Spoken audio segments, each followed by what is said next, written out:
Barrister साहब को देखने के लिए जिस कदर भीड़ उमड़ी है तो नजीबाबाद में वाकई में एक बदलाव की लहर दिख रही है।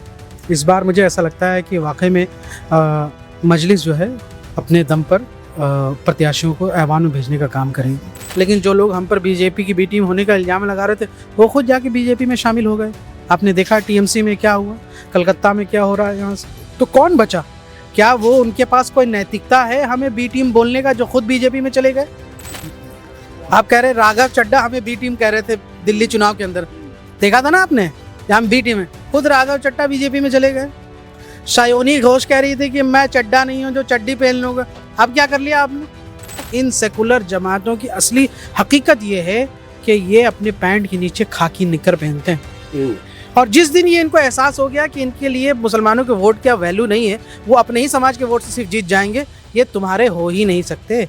ये ड्रामा करते हैं, एक्टिंग। मॉब लिंचिंग होती है तो आवाज़ उठाते हैं बैरिस्टर साहब। जब आपके पास सीएनआरसी होता है तो बैरिस्टर साहब उठाएंगे। एमआईएम वाले आपके लिए केस लड़ेंगे, एमआईएम वाले आपके लिए लाठियाँ खाएंगे, और चुनाव के समय में वोट आप उसको दे देते। कभी तो उस वफादारी का सिला तो दो, कब देंगे? और क्या आप ये इल्ज़ाम लगाते हैं कि जी वोट काट देंगे, वोट काट देंगे? अरे तुम क्या यहाँ से मतलब आपने क्या कोई हमारे बाप दादाओं ने एफिडेविट में लिख के दिया था कि मरते दम तक खाली इन्हीं को वोट देते रहेंगे? कोई बदलाव आएगा नहीं आएगा। जो कौम अपनी तकदीर खुद नहीं बदलना चाहती, अपनी हालत नहीं बदलना चाहती, अल्लाह ताला भी उसकी मदद नहीं करता। हम अपनी सियासी मुकद्दर को कब बदलेंगे? कब? जब सब कुछ कारवां लूट जाएगा तब। अभी भी होश संभालो मुसलमानों, एक कायद तुम्हारे सामने मौजूद है।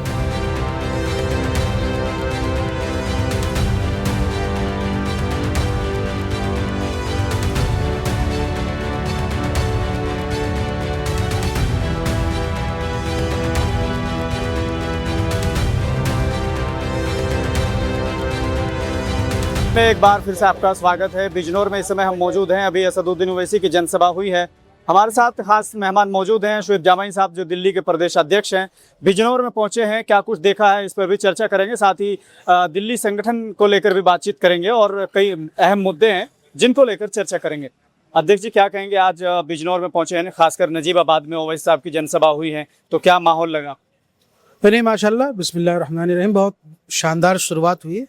और ये समझिए कि मटेरा में जो आगाज़ हुआ है उसका एक बहुत बड़ा जो है झलक कह सकते हैं कि यहाँ पे नजीबाबाद में देखने को मिला। और आगामी उत्तर प्रदेश विधानसभा चुनाव को लेकर जो पार्टी की तो तैयारियाँ हैं बहुत ज़ोर शोर से चल रही है। और माशाल्लाह इस बार पूरी उम्मीद है कि ज़बरदस्त खाता खुलेगा विधानसभा में। हमारे ऐवान में जो है यहाँ से पार्टी के सिंबल से जीत करके प्रत्याशी जाएंगे इंशाल्लाह।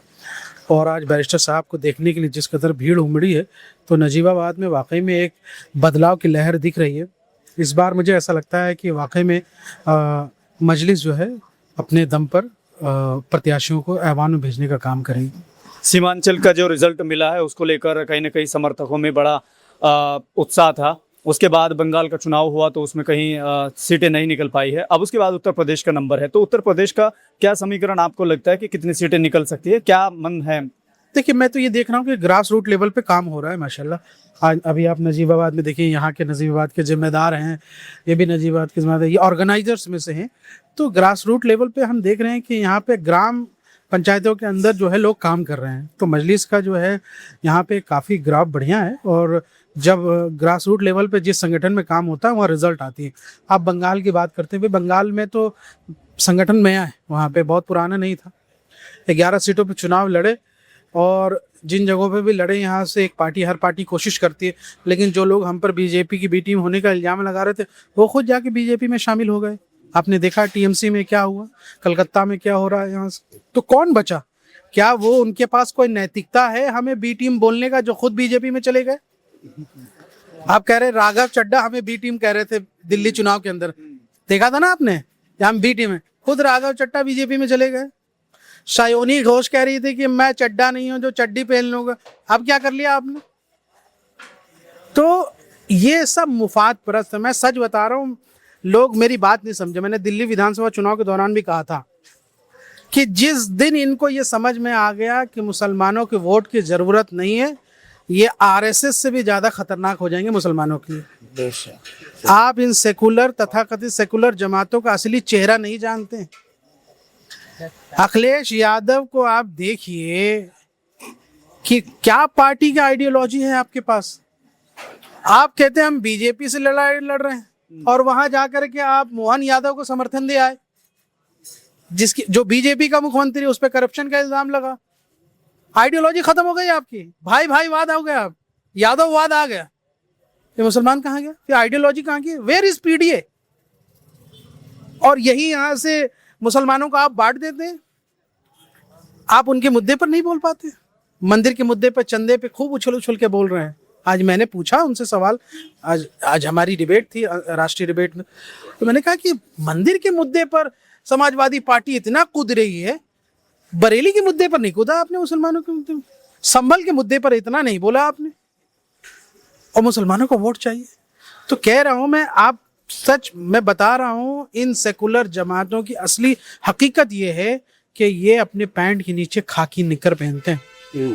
और जिस दिन ये इनको एहसास हो गया कि इनके लिए मुसलमानों के वोट की वैल्यू नहीं है, वो अपने ही समाज के वोट से सिर्फ जीत जाएंगे, ये तुम्हारे हो ही नहीं सकते। ये ड्रामा करते हैं, एक्टिंग।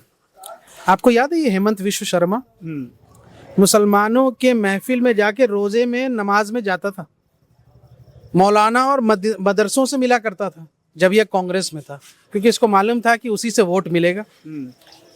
आज वो मदरसे पे बुलडोजर चलवा रहा है, मौलानाओं को गाली दे रहा है, उसको बांग्लादेशी बोल बोल के भगा रहा है। क्यों? क्योंकि उसको मालूम है मैं बीजेपी में चला गया, अब मुझे मुसलमानों के वोट की जरूरत नहीं है। ममता बनर्जी को जिस दिन यह एहसास हो जाएगा कि आप मुसलमानों के वोट की कोई रिलेवेंस नहीं है ना, ममता बनर्जी इज मोर खतरनाक देन मोदी। आप नहीं समझते इस बात को, हम समझते हैं। मैं इन सेकुलर जमातों में रह चुका हूं। आपको पता है मैं एमआईएम में आने से पहले एक सेकुलर पार्टी का प्रदेश अध्यक्ष हुआ करता था। मैंने लालू यादव जी को बहुत करीब से देखा है, तेजस्वी यादव को बहुत करीब से देखा है, कांग्रेस के नेताओं को बहुत करीब से देखा है कि ये क्या सोचते हैं।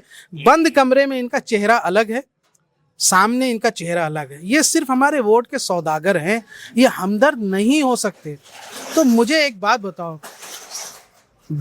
तुम्हारे लिए जब मॉब लिंचिंग होती है तो आवाज़ उठाते हैं बैरिस्टर साहब, जब आपके पास सीएनआरसी होता है तो बैरिस्टर साहब उठाएंगे, एमआईएम वाले आपके लिए केस लड़ेंगे, एमआईएम वाले आपके लिए लाठियाँ खाएंगे, और चुनाव के समय में वोट आप उसको दे देते।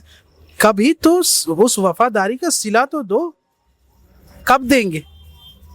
और क्या आप ये इल्ज़ाम लगाते हैं कि जी वोट काट देंगे, वोट काट देंगे।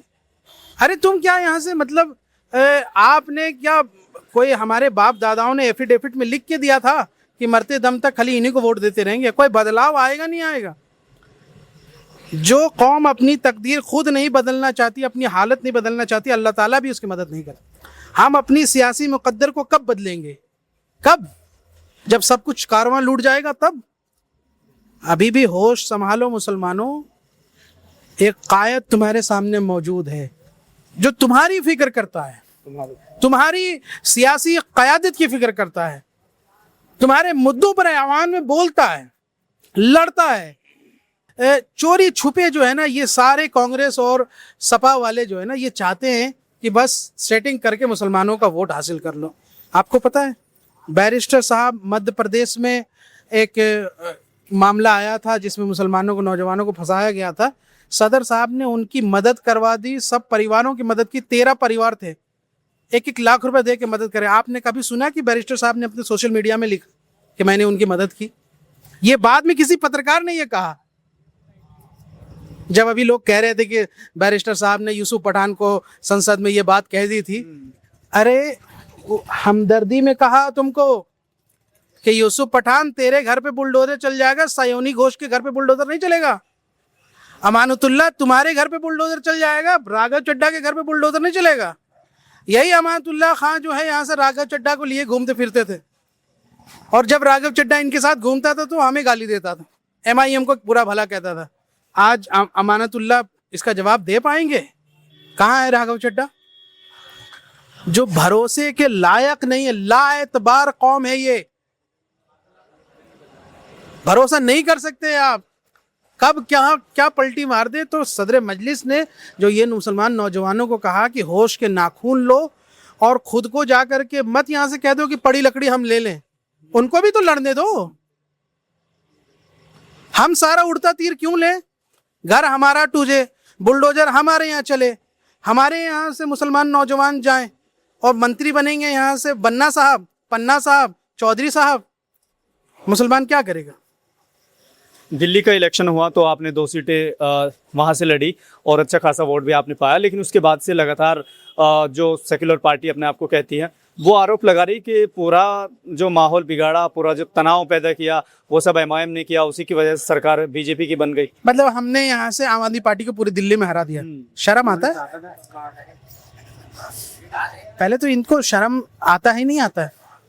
केजरीवाल को हराने के लिए संदीप दीक्षित जो है केजरीवाल के खिलाफ लड़ गए। कहां से? सेंट्रल दिल्ली से, जो उसकी सीट भी नहीं थी। संदीप दीक्षित लाए 2400 वोट, 2500 वोट, और जितने वोट से वो लेके आए थे उतने ही वोट से केजरीवाल हारा। तो तुम बीजेपी को तो नहीं हरा रहे थे कांग्रेस वाले, वो आम आदमी पार्टी को हराना चाह रहे थे आप, यही ना। एक कांग्रेस के प्रवक्ता ने मुझसे कहा, मैंने कहा कि अरे आप दिल्ली का चुनाव हार गए भाई, आप 10,000 वोट लेके आए मुस्तफाबाद में और ओखला में, हम 40,000 वोट लेकर आए, आप बहुत खुश नजर आ रहे। बोला रहे हाँ खुश तो है, हमारा मकसद तो था बीजेपी को थोड़ी हराना, हम तो आम आदमी पार्टी को हराना चाहते। तो क्या आइडियोलॉजी है तुम्हारी? और ये हमसे कहते हैं हम 2 सीटों पे लड़े, गैरत वोट कटवा उसको कहा जाता है जो 5,000 6,000 वोटों में सिमट जाता है। 40,000 आवाम ने वोट दिया है, इसको वोट कटवा कहेंगे आप? 2 सीटों पे तुम्हारी हिम्मत थी तो तुम यहां से हमारे मुकाबले में लेके आते। कांग्रेस तो 40,000 10,000 वोट लेके आए, हम उनसे 4 गुना ज्यादा वोट लेकर के आए और हमने हरा दिया। 10 साल से यहाँ से आप जो आप जीत रहे थे मुसलमानों के दम पर, यहाँ से सब जगह तो अच्छा लग रहा था। अब मुसलमानों ने ओवैसी साहब को वोट दे दिया तो अब मुसलमानों पे इल्जाम मर रहे हैं कि उसकी वजह से बीजेपी आ गया। आप हरा नहीं पाए। आप ऐसा करते यहाँ से 2 सीटें हमें आप दे देते गठबंधन में, 68 सीटों पे आप बीजेपी को हराइए, क्यों नहीं हराते? बहरहाल इनका पोल पट्टी खुल गया है। आगामी 2027 में दिल्ली में एमसीडी इलेक्शन होने वाला है, उसको लेकर तैयारियां जोर शोर है। क्योंकि अभी थोड़ा एक गैप, एक वक्फा हुआ, क्योंकि अभी विधानसभा चुनाव हुआ तो साथियों में थोड़ा धीरे धीरे एक लहर पकड़ती है। अब मैं देख रहा हूँ कि कई विधानसभा और वार्ड में सुगबुगाहट शुरू हो गई है, तैयारियां शुरू हो गई है। हालांकि संगठन बहुत दिनों से लगातार हम बैठे नहीं है। हाँ, इसका जवाब आपने दे दिया। विधानसभा चुनाव के बाद हम बैठ गए, ऐसा नहीं है। हम विधानसभा चुनाव के बाद भी तमाम मुद्दों पे काम किए। विधानसभा चुनाव के बाद मुरादी रोड में डिमोलिशन का मुद्दा आया था, कौन गया था सीएम से डेलीगेशन लेके मिलने के लिए? बताइए। आप ही गए थे? मैं गया था, यानी एमआईएम गई थी, यानी ओवैसी साहब के इंस्ट्रक्शन पर हम गए थे। ये चुनाव के जस्ट बाद था। हमको तो जनता ने जिताया नहीं, पर फिर भी हम उनके मुद्दे पे बोल रहे हैं। दिल्ली में कहीं पर भी कोई मामला आता है तो हम बोल रहे हैं, कई जगह तो हम तो बैठे नहीं ना। तो अल्हम्दुलिल्लाह मुझे उम्मीद है कि 2027 का जो आगामी एमसीडी इलेक्शन है, दिल्ली में एक बदलाव की लहर आएगी और बड़े मार्जिन से हम जीत करके आएंगे। लोगों में जोश खरोश है, काफी कॉन्फिडेंस के साथ। कहीं पर भी हमें बदलाव की जरूरत पड़ेगी, मैं बदलाव करूंगा। हमें टफ डिसीजन लेना होगा, मैं टफ डिसीजन लूंगा, लेकिन मेरा मकसद जीतना है। दिल्ली को इस बार इंशाल्लाह एमसीडी में मजलिस जीतेगी, मुझे अल्लाह की दात से पूरा यकीन है। हमारी कोशिश है कि हम पूरी कोशिश करें, संगठन में जैसे फैसले ले होंगे, संगठन में और मजबूत लोगों को लेके आने के लिए कैडर को मजबूत करेंगे, बूथ लेवल पे मजबूत करेंगे। इन तमाम चीज़ों पे कोशिश कर रही है। माशाल्लाह हमारे पार्टी के साथी हैं, तमाम जिम्मेदार साथी, इन सब की जेर निगरानी में काम हो रहा है। और दिल्ली में हम बैठे नहीं हैं, हमारी नज़र बहुत दूर तक है। आप बहुत जल्द देखेंगे दिल्ली के अंदर मुसलमानों को 5% आरक्षण के मुद्दे पर मैं धरने प्रदर्शन पे जंतर मंतर में भी बैठने वाला हूँ। वो सवाल तो आपने जवाब दे दिया जो मैं कहने वाला था कि बैठ गए, इस तरह की बातें चल रही। लेकिन अब ये सवाल है कि नाज़िया इलाही खान ने जो कुछ कहा है आका को लेकर, जो शान में गुस्ताखी की है, उसको लेकर एमआईएम ने लीचड़ों का नाम नहीं लिया जाता। अब इसमें क्या है कि आप इसको बढ़ावा दे। FIR दर्ज करवा दी गई है हमारे कार्यकर्ताओं ने, और संगम विहार में भी करवा दिया, महाराष्ट्र में भी सब कुछ कर दी गई, पार्टी कर रही है। असल में क्या है कि इनका कोई बेस नहीं है, ये सब आप इनकी कहानियां सुनेंगे तो आप जुबान से अदा करना भी पसंद नहीं करेंगे। तो ये तो क्या, वो बीजेपी के जो अल्पसंख्यक मोर्चा के अध्यक्ष है वो खुद कह रहे हैं कि कौन नाजिया खिलाई खान हम नहीं जानते, कोई बीजेपी में है ही नहीं। खामखा में किसको बना रहे हो आप, छोड़िए। इन्ना लिल्लाहि व इन्ना इलैहि राजिऊन पढ़ दीजिए, खत्म हो गया। जो मुनकिर हो गया सो मुनकिर हो गया, जो मुनकिर हो गया वो कुफ्र करे कुछ भी करे उसको छोड़िए। क्या, हाँ जो कानून उसको सजा दे सकता है वो देगी, हम उसके लिए पूरी कोशिश कर रहे हैं। और महाराष्ट्र के अंदर भी आप पूछिए महाराष्ट्र वालों से, उनकी जो FIR दर्ज हुई है उसमें मेरा क्या किरदार रहा है या हमारे संगठन के साथियों का क्या किरदार रहा है वो सब जानते हैं। देखिए आप समय के साथ बहुत चीज़ें समझ में आ जाएगी, आप देखेंगे बहुत चीज़ें बेहतर हो जाएगी इंशाल्लाह। उत्तर प्रदेश में 2 जनसभाएं अभी ओवैसी साहब की हुई है, चाहे वो मटेरा हो या फिर नजीबाबाद। दोनों सीट बड़ी महत्वपूर्ण है क्योंकि यहाँ समाजवादी के मौजूदा विधायक है। तो कई लोग ये कह रहे हैं, खासकर समाजवादी के लोग, कि वैसे बात तो करते हैं मुस्लिम सियासत की क़यादत की, लेकिन मुस्लिम नेताओं को, मुस्लिम विधायकों को हराने का काम करते हैं। हाँ, पार्टी सिंबल।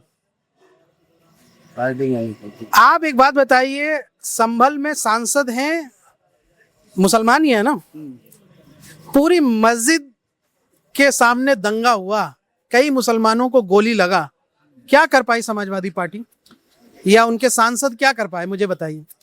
बरेली में समाजवादी पार्टी का नहीं है लीडर, क्या कर पाए समाजवादी पार्टी के लीडर? किन लोगों के ये बेल करवाए, किन के लिए लड़ पाए? क्या अखिलेश यादव सड़कों पे निकल के आए?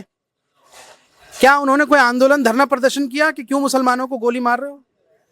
तो उत्तर प्रदेश के तमाम मुस्लिम मुद्दों पर एक बार भी अखिलेश यादव सड़कों पे आंदोलन करते हुए नहीं दिखे। फिर हम उनके सिंबल पे लड़ने वाले, चाहे लीडर मुसलमान हो या गैर मुसलमान हो, हम उनको क्यों वोट दें? हम तो उनको वोट देंगे जो हमारे लिए लड़ता हो। बहुत बहुत शुक्रिया। चलिए, बहुत बहुत शुक्रिया बात करने के लिए।